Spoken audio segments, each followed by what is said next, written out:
For us, we have a lot of trees, hundreds of mango trees, and we just try to start trimming as soon as the fruit is off. That's one of those opportunities that would have been slightly better had we trimmed it even earlier. When you trim, do you just look at the height or do you look at the width as well? With trimming, lots of stuff that has been trimmed, and it gets a little bit overwhelming. We've got of course, some trees get trimmed more than others. In the leaves, there's just a lot of nutrition.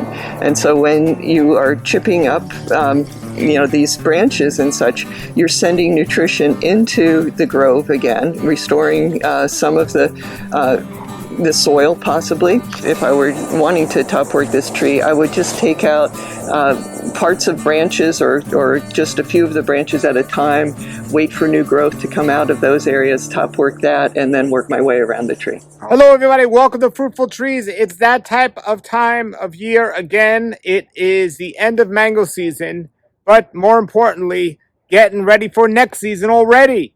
When that last mango comes off the tree, that's when you start trimming your trees for the next year. And there's some things to it that you might want to know. So today we're going to be at Truly Tropical Mango Farm, and we're going to look at their job of trimming their trees as they're in the middle of trimming their trees right now. And we're going to talk to Chris, the owner, about what she's learned about trimming trees and how she does it, and we'll ask a few other questions as well. But we're going to take a look at our trimming process. Now, I was there a couple of years ago and we made a similar video, but we have more information now and more stuff now, but that video is always great back to go and review as well, so I'll put a link to that one below. And Truly Tropical, this is Chris trimming her trees, so here we go. Everybody, here we are. We're back at Truly Tropical, and it's the end of mango season. And as you can see, there's a lot of trees on the floor here, piles of trees that they started their trimming process. So go ahead, show us this row and maybe the hedge at the end there and some other. Okay, so as I look around the grove here, I see a lot of leaves on the floor and space between the trees. So did you just do a trimming job? And can you tell us a little about when's the best time to trim and what you're doing here with all of the excess of the trimming on the floor? Well, basically I think the best time to trim a tree is right after you pick the last fruit. And you can trim even very small trees. The goals at different stages of growth would be different. For instance, if you're trimming a rather small tree, you just would be trimming to make more branches, because then if you get more branches, you get more, flowers and more fruit, hopefully. But for us, it's a matter of keeping the trees at a similar size, a size that is easy to keep track of how the tree is doing, and then also see the fruit and pick the fruit. I don't want skyscraper trees.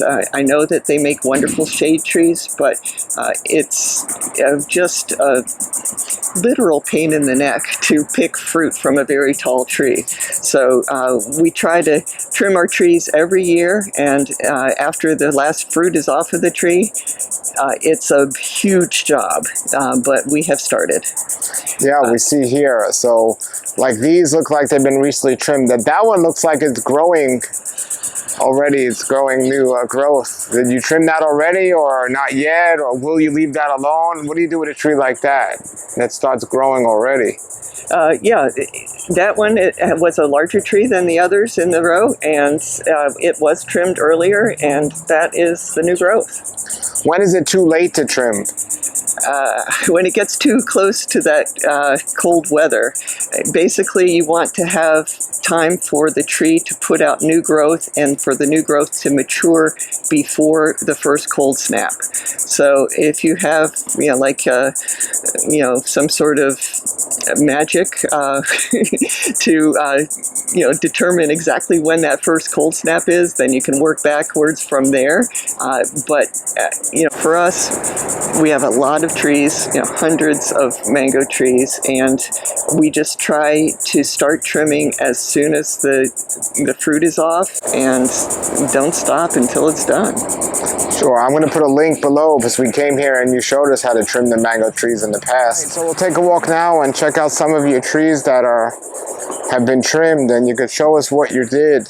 Now, as we're doing this here, what is your from your experience with your spacing? I know you have, I want to see later, your hedge against the wall there, your spacing, you've done that in the trimming job, and how that's going. Well, we can sort of head down there. This is an interesting row. Okay. All of them are have their own little points of interest. You know, we've got a few different stages of trimming. We can't trim every tree at the same moment, so we have very dead brown branches and leaves in some areas, and then this has been more freshly trimmed. This was a tree that unfortunately I missed an opportunity on it. There were actually no fruit on this tree this year. And this is Duncan, which is normally a very heavy producer. And what I should have done is trim the tree right after the last chance for flowers, and where it didn't have any, should have just trimmed it then it would have had even more time to recover. Should be fine, but that's one of those opportunities that would have been slightly better had we trimmed it even earlier. Like for me, for example, last year I over trimmed or trimmed too late my lemon meringue, and this year I didn't have much fruit. So what you're suggesting is it would have been wise for me to trim it as early as possible since there was no fruit set. Yeah. And now that I waited later, I run into that possibility of... Yeah, you could keep doing that every year. Yes, yes. Oh, what nice foliage this tree has. Yes. Okay, so that's the Duncan here. Yeah. This is fun. I'm only trimming scions off of it because I... last season converted this from Florigon to cac. We had only a half of a cac tree, and so this gives it its own little place in the sun. Talk about worst to first. That's cac is amazing. Yeah, and Florigon is it's a lovely mango. Yeah, there's a lot of mangoes I don't say no to. This is Seacrest. It was funny. It had most of its fruit fairly early, and then I found a few fruit very late. So we had sort of a long season. How much did you cut off on this tree? It looks like a lot. You can see some of the ends of bigger branches are like I'd say 1.5 inches in diameter, and there's some that are even bigger than that. So yeah, sometimes of course I'm not the one with the chainsaw doing this, because that's just not one of the things I do. And sometimes I look at something and go, oh, I don't know if that's too much or not. So far it's worked out pretty well, even the ones that I think that maybe got trimmed a little too aggressively. Usually they end up fruiting. So you never know till the next year. Yeah. Well, this is really interesting. You have paint on this tree, the name, yes. Seacrest, and everyone's always wondering the best way to label trees. That's pretty interesting. I've never seen that, but why not? Look at that. You're not going to learn, mislabel that tree. It's there. Yeah, we have a few people who pick fruit for us, and one of them, knows the fruit and will write down whatever. And the other couple people that do pick the fruit, they can copy the name onto one of the fruits. So it sort of makes it easier on the inside crew as far as sorting the mangoes, because there's a few varieties of mangoes that look really similar. Yeah. And so, yeah. Speaking of painting the tree and trimming, so when you trim these trees that were big to smaller, some people worry about sunburn, so they suggest painting the tree. What's your experience with painting the tree and trimming and sunburn? We haven't had a lot of problem with sunburn. The only real situation where sunburn becomes a problem is on horizontal or mostly horizontal branches, and that can sunburn the bark that's on the top of those horizontal branches. And so we try to, with the smaller trees, I can trim those, and I'll try to leave some leaves up top, shading that area. There's one situation where I trimmed a tree back to top work, and I actually put a towel over that horizontal part to keep it from getting too hot and getting sunburned.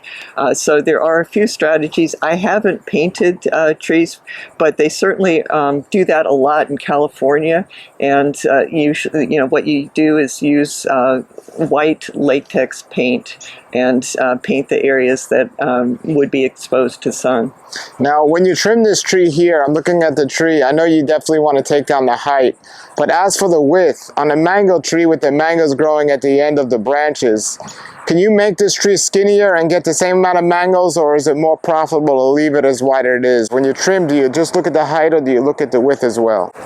Well, we certainly look at the width, and as far as we need to get vehicles through here, and so that's one consideration. Also, of course, the tree is going to grow before the next crop of mangoes develops, and so you have to not think that whatever you trim, whatever size you trim the tree, it's going to magically stay that size until you pick the mangoes off of it. So we allow for new growth, and then we also just try to leave a lot of branch ends on the tree, so that those are the areas, of course, that you get new fruit. There's a lot of the larger branches that will need to put new growth out, and then of course hopefully they'll have substantial enough little shoots and stuff to support the fruit for the next year. Okay, so this is a pretty scrawny looking tree over here. Not really sure why, but it's a double grafted thing. We have rosy gold and honeykiss on that. Okay. And here's one of my projects. That's interesting. Is rosy gold and honeykiss. So you have very early and super and kind of late on one tree. And the look of the fruit, you would never confuse those two varieties. Yeah. So I try to make it simple out here. This is a tree that I'm top working to a few varieties, so that's sort of one of my in-progress trees. Got another one that I think this one is finished. You never know until fruit appears if you've gotten it all converted to the variety that you were intending. I'm guessing that there's going to be at least a couple shoots that are going to be the original variety, but it all looks pretty much the same right now. Looking at the leaves, some of the top leaves you can imagine might be a little different from the lower leaves, but I'm guessing that we might get some fruit this season, and then we'll know what's what. Well, this year a couple years ago, I converted my Duncan to a Sunrise. Mm-hmm. And then this year I had fruit, and I had a ton of Sunrise and also a ton of Duncan. Mm-hmm. And I was going to cut back those Duncans, but I got so much fruit.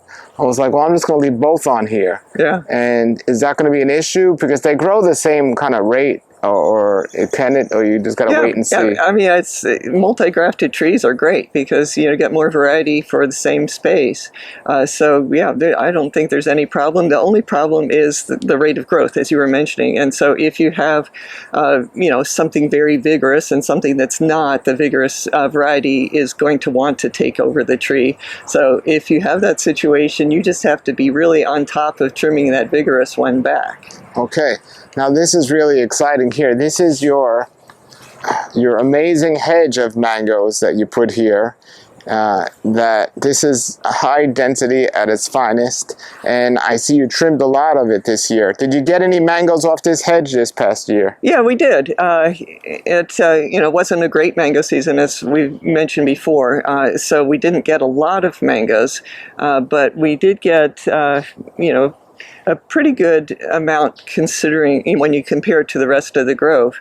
And we did get, first time fruiter for us. It was a graft that I did years ago. And so that was nice to taste that fruit for the first time. So if somebody has a small yard and they wanted to plant this close, you call it a hedge as a project and your big yard. But if somebody had a small yard and planted everything this close, As long as they're going to prune it the way you did each year, you think they can get away with this? Oh yeah, the main thing, of course, we want to take down the height, but also cutting between, making some daylight between the trees. It's just a matter of keeping your trees productive, but still not overpowering its neighbor. So this was, the hedge is like a dual duty thing. Just having a hedge is something that I wanted, but then if you make a hedge out of any fruiting tree, then you get the benefit of the fruit also. And how far apart were these again? About 10 feet, maybe? 8 feet? No, I think it's more like 8 feet. There are some that are closer together than that, and there's, I believe, 3 varieties in here. Most of it is sugarloaf, very nice variety. It's actually Gary Zill's favorite variety, at least it was years ago, of all the varieties that he came up with. All right, well, you're showing people that this could work. It just takes a lot of work to keep up on it, but this could work. Yeah, it's really no more work than the trees in the grove. Actually less per tree because the trees are smaller.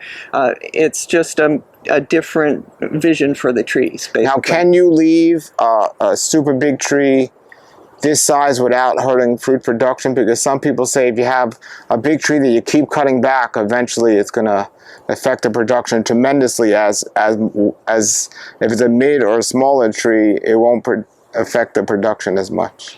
Well, the goal with these trees is to trim them every year and keep them about this size. And if they are never huge, then the diameter of the trunk doesn't get to be, crazy large. So if it for some reason doesn't work out, you can always do something else in this area. I'm always looking for change. All right, all right. So this is just a lot of work, all these trees you have here. And now what are you going to do with all these branches on the ground? So we have, of course, with trimming, lots of stuff that has been trimmed.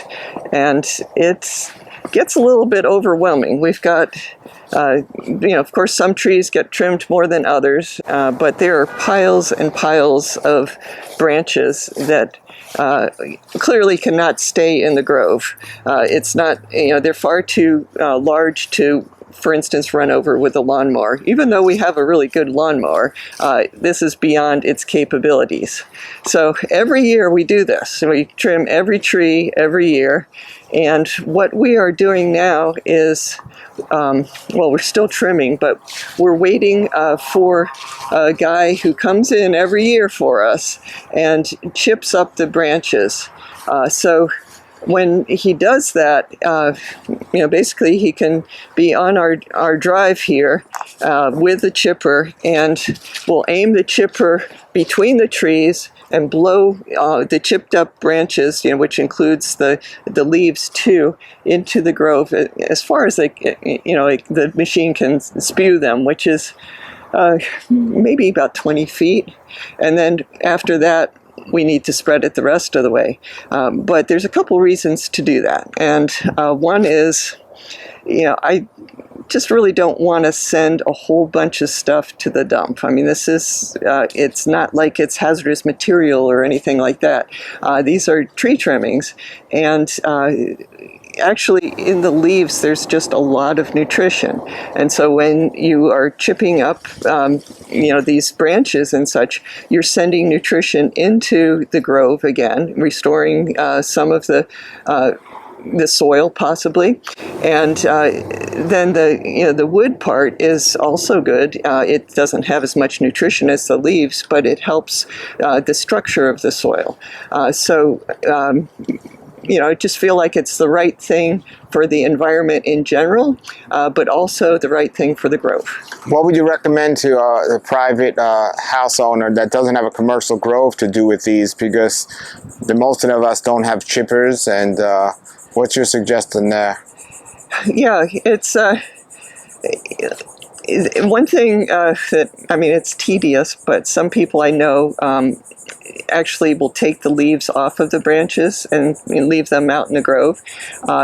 Certainly the young growth, the younger growth at the for instance, like this kind of growth, that is something that you can, even if you have a regular, household mower or whatever, you can run over at least the smaller branches and it'll chip it up. You don't want to get, you don't want to challenge your mower too much. So if it, starts protesting on a certain size or diameter of a branch, then you just not do that.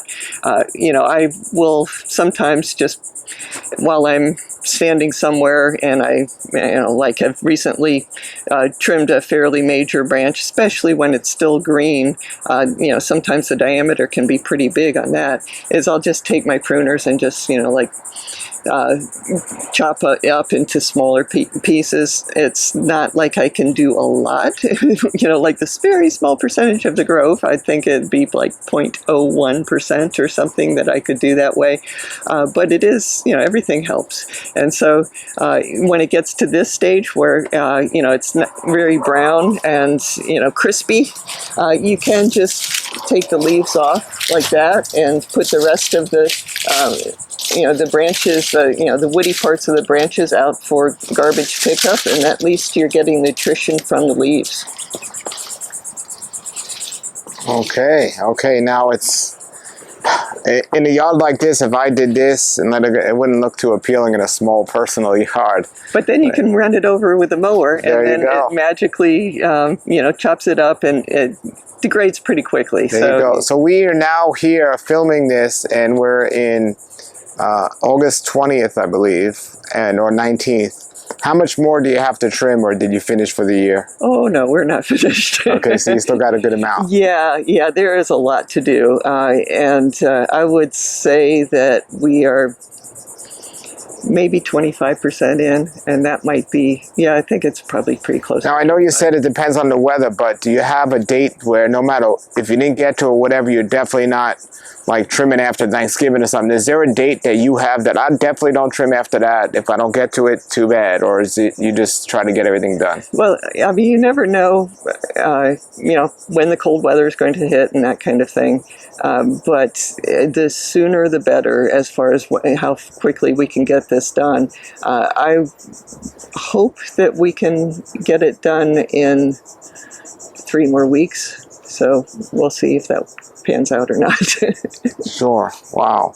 Everybody, remember to trim your trees every year. There are 2 great reasons to do so, besides keeping it at the size you want it. Tell us a little about what you were saying, especially on the smaller trees, to get more tips when you trim them. Can you give us an example here, what you were saying? If Oops, I'm sorry. You trim this, now you're going to get more.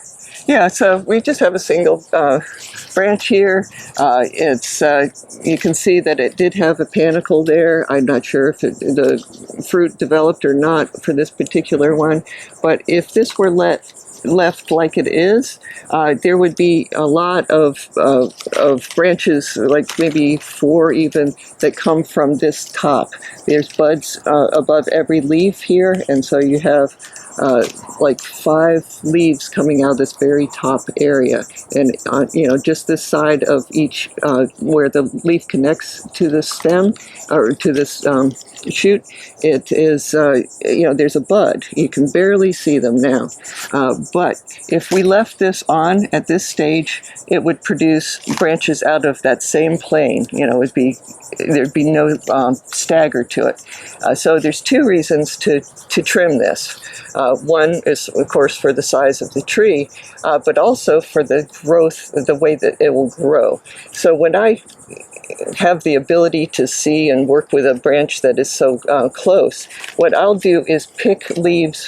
For instance, we have a leaf here, leaf here, leaf here, leaf here. So there's 4 leaves, and this is another area where if left, if I trimmed this particular part of the tree back, we would get more branches like this in the same plane. So what I would do here is go up 3 or 4 leaves and then trim it right above this leaf, and then you will, and to increase the chances of branches forming, I wish I had my pruners right now. I usually don't go anywhere without them, but if we take the leaves off of these particular places here, I didn't want to. I broke them where I did so that I wouldn't affect the little buds that we can't see. So if I did that, leave that for maybe a couple weeks, and then trim off this top part, I'll get branches coming out of those 3 areas. So it's a way to create staggered branching instead of all the branching on the same plane. So that's a controversial subject here, because this one here is exactly what you're talking about. Right. You got all of these coming out the same, but the controversy is some people I've heard say you want this. Some people say it makes it weaker, but some people say you want this because a mango will grow at the end here, at the tip of a branch. But if you have more branches, that just gives you more opportunity to have more mangoes. Well, of course, but see, that's what we're doing here. We having, like staggered branches, so that it doesn't, this has, especially at certain points in the growth when it's, not as firm, those are very vulnerable. And if you, because they're coming out of the same area. But here they would be staggered, and so it's a much stronger structure for the branches. So you have the same number of branches, or can have the same number of branches in this situation as this one, but they will be staggered branches. So if you leave this, there's chances that the branches won't grow. Like here, you left it so they don't have the other branches. But since you cut it, they would be staggered. Yeah, what I do is wait for these areas to, the buds should start swelling in a few weeks, and then I would, once they become more prominent, I would just cut this part back, because you don't want to, encourage growth in this area. You want to have the staggered branches back. Okay, again, everybody, some people prefer to do it this way, and I'm not going to argue with you. You're the expert. No. But I have asked several people about it, and they said this is what you want. And I asked, is that too weak and making the branches vulnerable? And they said it should be fine. So well, at this stage, these are very solid. Especially this one is very solid in there. It's the stage before this where they're very vulnerable. I see. And so, and it, if you like the looks of one way, or you can just experiment. Now, here's the other question: is people say, how long before you cut it? Because if it gets too long, if this was all the way down to here, like how long before you cut it? Do you try to keep it a certain length? Well, not so much the length of each particular branch, but like how big do you want the tree? And so if you have a vision for how big you want the tree, you have to take into account the growth of the tree. It's not okay, or it doesn't work out well if you every year just trim it to the size you want. You want it smaller than that and allowing for growth. And so then you just have to be a little bit more aggressive than, like, you're not trimming for the newspaper photographers to come in and take a picture of the perfect tree next week. You want to have it trimmed so that it's ready for the next fruiting season. And of course, you don't want it to look like a hurricane has come through. So it's a balance between look and function. What I've heard some people say is, and tell me what you think of it, is they say you want to go 2 hand lengths and then cut it, so then the new branches will come out. And then those, don't let them get bigger than 2 hand lengths and cut them. Because if you just have long branches, the mangoes just growing at the end, you're reducing the amount of possible mangoes, or you're adding it if you keep the branches at a certain size. Have you heard that? I haven't heard that, but it sounds like it would be fine to do that. It's just, there's different circumstances for everybody, and you just sort of have to figure out what works for you. And what I will often do is look in a lot of cases, I can see where leaf scars are from where leaves used to attach to the branches, and just above those leaf scars are potential buds. And so I'll cut a branch, if I see that, like a 1/4 inch or 1/2 inch above that area, so that, I can predict pretty reliably that's where new growth will form. But, for trimming like this massive number of trees, we don't have that luxury. It's just a matter of trying to cut it back to a good size and doing it in time to have the tree recover so that it can hopefully fruit for next year. Okay, I got a question, a little off topic, but if you were going to top work a tree like this, I know I've asked you in the past, a lot of times you would add a bunch of, since you had budwood available, you would add to the end of like a lot of existing branches. But sometimes, go ahead. Some people cut it and just let new branches grow back and just add on to that. What is your preference? Well, I like to keep the tree active in some capacity. I mean, it's certainly not going to, I wouldn't just go ahead and top work a tree like this. It's, far too mature, lots of mature growth and stuff. And so I would either top work a younger tree, or in this case, if I were wanting to top work this tree, I would just take out parts of branches or just a few of the branches at a time, wait for new growth to come out of those areas, top work that, and then work my way around the tree. Okay, all right, good tip here. This is truly tropical, and this is, how many trees do you have here? We have not yet counted them, but our best guess is probably 400. 400 trees, how much property? It's a little bit more than 4 acres. And how many varieties do you think you'd have? I think it's 140. And besides the mangoes, you also have some other fruit trees here as well, right? Yeah, I do. There's a lot of, I grew up with bananas, pears, apples, like typical American, fruit from the grocery store, grapes, of course.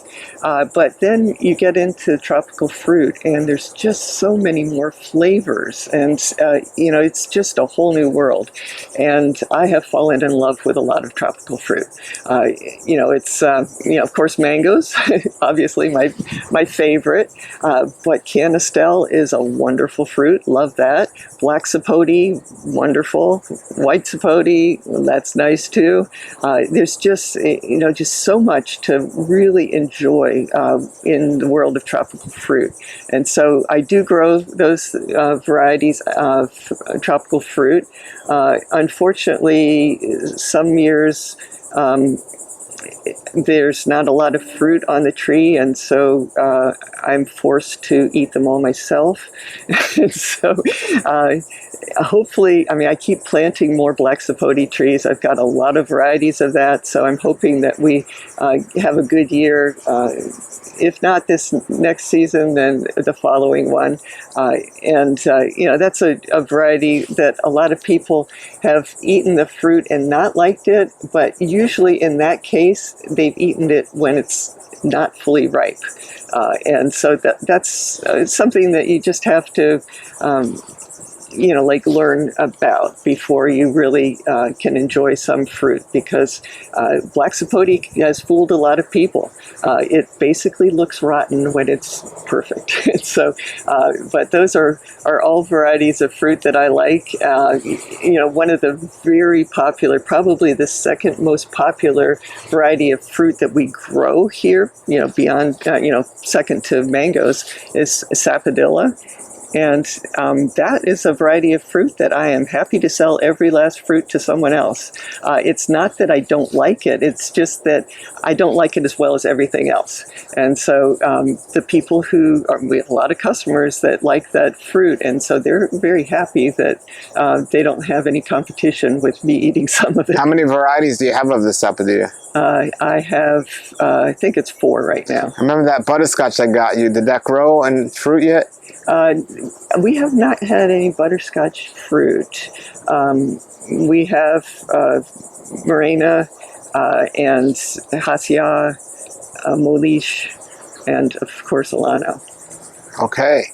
Alrighty. And so you have trees, other trees available other than mango trees too, or just the fruit? We are actually a little bit behind on grafting the sapodilla. We do have some big sapodilla trees, and so that's lovely for people who want sort of instant gratification. But the smaller ones we're a little behind on. And I know you had a white sapote tree that's been here forever and didn't fruit, and then you put a whole bunch of grafts on it. How's that tree doing? Yeah, it's, of course I want more fruit, but it's been producing fruit for, I think, 3 years. And the fruit are amazing. How many varieties are in there? I think I have 8 varieties. Wow. And so the original tree was huge, and it had to have been a seedling because the fruit were so small, like the size of a quarter kind of thing. And they were good, it's just so small. And so now we have, fruit that is pretty much like the size of a baseball. So that's a lovely thing. What's your favorite variety of the white sapote? Well, if I had marked the varieties better. Oh, there you go.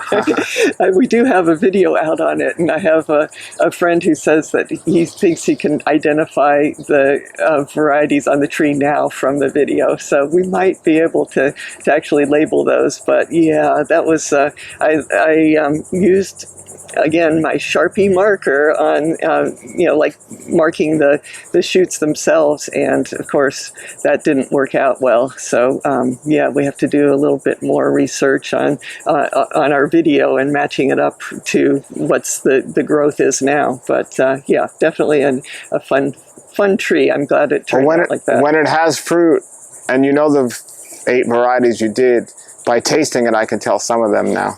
Ah, so. You've jumped in with both feet in the world of white sapote. Oh, yes, I got it. And now are the local expert. Huh? I love it. Well, I wouldn't say expert, but I definitely know some differences of a few varieties. Still got some to try. But this place is amazing. Everything here is looking great. And the mango season this year started late, ended on time, would you say, or early? It was a compressed season. We started late, and gosh, there have been times that we've had some mangoes a little bit later than we had this season. But yeah, the main thing about this past season is the crop. It was just nothing compared to what it could be. So hoping for a really good 2025. Very good. All right, tell everybody your website and how the best they can contact you. Okay, our website is themangoplace.com, and to contact us, it's best to email us, and that is trulytropicalpresents@gmail.com. Wonderful. Thank you so much for showing us around your farm. Hey, happy to do it. All right. All right, everybody. That was Chris at Truly Tropical Mango Farm in Delray Beach, Florida. I'll put the link below, and that was her trimming her trees. Here goes my tree. This is I trimmed most of my trees this year, but this is my orange sherbet. This is the one that got the most major trimming job. I opened up this whole area, and one of the main reasons I did that was because I have this tree planted too close. This is a persimmon tree, and I wanted to give this a little bit more space, so I cut out parts of this this tree, and it was also pretty tall, and I made it shorter. So that was my my orange sherbet tree. So I did that, and then there are some other trees that earlier. This tree I spoke about in the video. This is my lemon meringue tree. I have 2 of them. Where last year I trimmed them back way too much.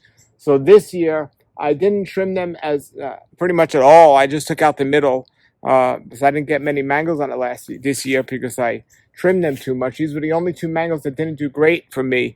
But it's very interesting because about a month ago or a little bit longer, I completely cut out the center of this tree to see the top. I didn't make the tree shorter. I didn't cut the edges too much because I didn't want to overdo it this year. But I cut out the middle, and it is completely full again. So these things grow fast, so don't be scared to cut them and trim them. And it's very helpful if you do trim them. So I'm excited. I'm looking forward to next year as these trees are being trimmed. This is exciting. This is my top work of my cherry tree. into an emerald mango tree. You don't hear much about that one, but it's really nice. And it is looking really well. So I anticipate possibly to have some mangoes on that tree next year. That'll be great. But that is Chris at Truly Tropical, and that is a process of trimming trees. And depending where you are, hopefully you've already started that, so it doesn't get too late in the season, because you don't want to do it too late, because then it might affect your mango crop next year, like the mistake I made on those lemon meringues last year. Until then, everybody, if you like the new hat, we have all different colors, but now we have red. This is new. We have a red hat. We also have shirts as well. Fruitful Trees Keep Growing. So we got a red hat now to go along with the blue, gray, and black. And you can get these at the link below as well. Thank you for watching. Thank you for being a subscriber. Have a great day and keep growing. For more educational videos about mangoes and other fruits and how to grow fruit trees, please look out the other videos on this channel, Fruitful Trees, and also subscribe if you like, and also share these videos with others. Thank you for watching. Have a great day and keep growing.